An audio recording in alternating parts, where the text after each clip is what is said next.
Il faut que je vous confie quelque chose.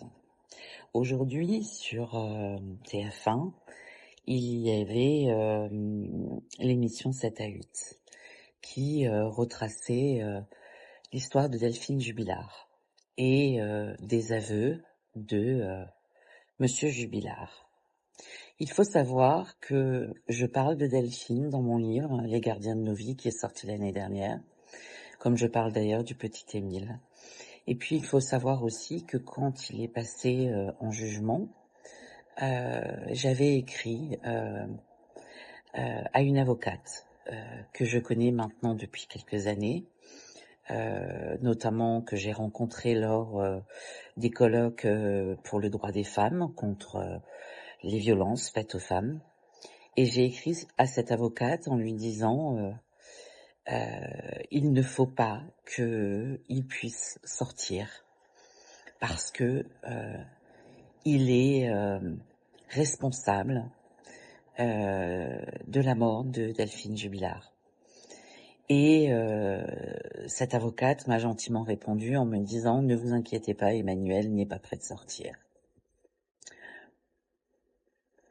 Et aujourd'hui, dans 7 à 8, bien évidemment, ils expliquent que il a enfin avoué avoir été l'auteur de la disparition de Delphine Jubilard.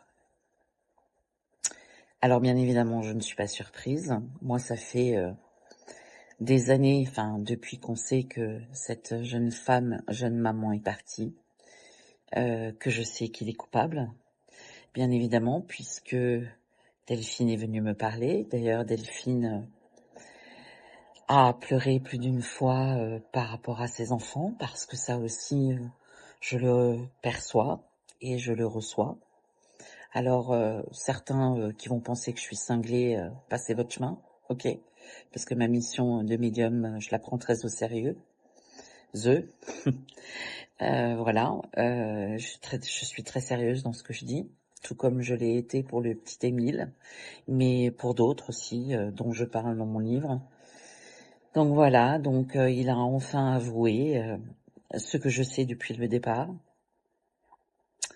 tout comme je sais ce qui lui est réellement arrivé, mais visiblement en France, les médiums sont pris à reculons, en tout cas nos voix sont pris à reculons, alors que aux États-Unis c'est très répandu de faire appel à des médiums pour notamment les cold cases, pour savoir où sont passés les gens qui ont disparu. En France, on a visiblement 50 années de retard et on pourrait aider. Voilà, on pourrait véritablement aider. Voilà, cela étant, je voulais vous confier ça et forcément, ça me laisse toujours un petit peu d'amertume.